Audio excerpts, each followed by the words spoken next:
ગુજરાત વિકાસમાં હરણફાળ ભરી રહ્યું છે, પરંતુ આ વિકાસ કોના ભોગે?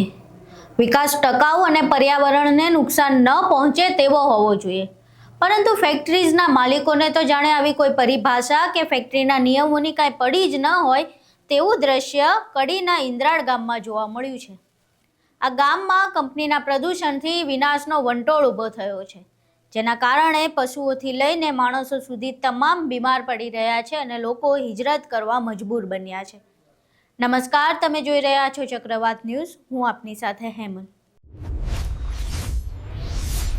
ચક્રવાત ન્યૂઝ. કડીના ઇન્દ્રાળ ગામમાં કેમિકલ કંપનીના પ્રદૂષણથી વિનાશનો વંટોળ ઊભો થયો છે. ગામ નજીક આવેલા 10 થી 15 કેમિકલ યુનિટના કારણે વાયુ અને જળ પ્રદૂષણ બેકાબૂ બન્યું છે. આ કેમિકલ ફેક્ટરીના કારણે ગામમાં ટ્યુબવેલમાંથી લાલ રંગનું પાણી નીકળી રહ્યું છે. ગામમાં છેલ્લા 10 વર્ષથી કેન્સર અને ટીબી જેવા રોગોનું પ્રમાણ પણ વધ્યું છે. ગામના અનેક લોકો હિજરત કરવા મજબૂર બન્યા છે અને જો આ સ્થિતિમાં સુધારો ન આવે તો આ ગામ આગામી 10 વર્ષમાં ખાલી થઈ જાય તો નવાય નહીં. આ સમગ્ર ઘટના વિશે અમે ગામના લોકો પાસે પહોંચ્યા ત્યારે અહીં જુઓ ગ્રામજનો સમગ્ર ઘટનાથી રોષે ભરાતા અમને શું જણાવ્યું. હવાના પ્રદૂષણથી ખેડૂતના પાકોના, પશુપાલનના, પશુ પંખીના, પર્યાવરણના બધું ઘણું નુકસાન થાય છે. પછી આરોગ્યની દ્રષ્ટિએ ગણીએ તો ગામમાં જે બાજુ હવા જાય એ બાજુ ચારે દિશામાં પર્યાવરણ નુકસાન, પંખી નુકસાન, પછી પાકોનું નુકસાન, ખેડૂતના આરોગ્યનું નુકસાન.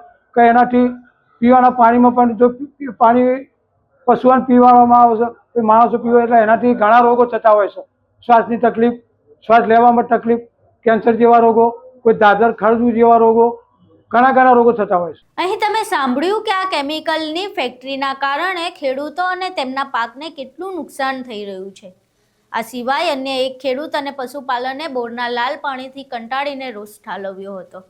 તેમણે કહ્યું કે આ લાલ પાણીના કારણે ગામમાં કેન્સર અને ટીબી ઘર કરી ગયું છે. અહીં જુઓ પશુપાલક પોતાની વ્યથા અમને સંભળાવતા શું કહી રહ્યા છે. લીધું ને એ દિવસથી મારો બોરમાં પાણી લાલ જ નીકળ્યું છે.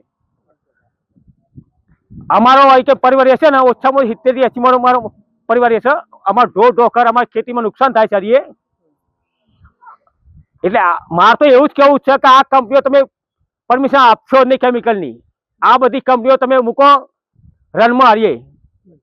પાકને શું નુકસાન થાય? પાકમાં જો અમારો બરોબર પાક આવે ને એટલે આમાં પાકમાં નુકસાન થાય, ઘરી જાય બધું હારીએ. શ્વાસ લેવામાં ને બધી શ્વાસમાં ટીબી. અમારા ગામની અંદર આજ સુધી કોઈને કેન્સર ને ટીબી રોગ નતો. હવે બધા પ્રોબ્લેમ થઈ જાય ટીબી, કેન્સર બધા. અને આ લોકો કંપની વાળા શું કરે છે, રાતે આ લોકો ગેસ છોડે. આ લોકો રાતે 2 વાગે, 3 વાગે, 4 વાગે ગેસ છોડે. હું જાતે કંપનીમાં જાગું છું રાતે. હું પોતે રહી શકતો નથી અને પંખા ચાલુ કરે તો વધુ ગેસ આવે. એટલે મારે તો એવું જ કેવું છે કે કંપનીઓ તમે બંધ કરાવો. આ કંપનીઓ કોઈને પરવાનગી આપશો જ નહીં. કે આ સમગ્ર ઘટના વિશે અમે ગામના તલાટી પાસે પણ વાત કરી હતી. ત્યારે જુઓ તલાટીએ સમગ્ર ઘટના વિશે અમને શું જણાવ્યું. મુલાકાતે આવેલ હતા.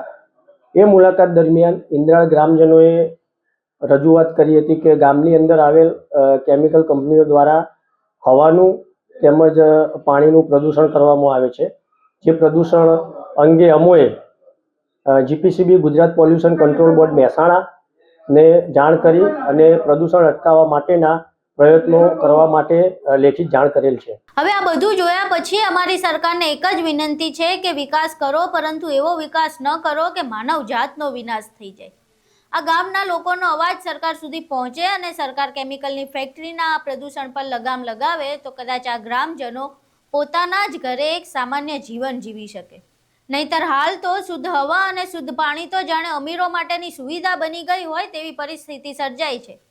ત્યારે હવે આ ગ્રામજનોની પરિસ્થિતિ સરકારના કાને ક્યારે પડે છે અને તેમની પરિસ્થિતિમાં સુધારો ક્યારે આવે છે તે જોવું રહ્યું. તરુણ પ્રજાપતિ સાથે ચક્રવાત ન્યૂઝ, મહેસાણા.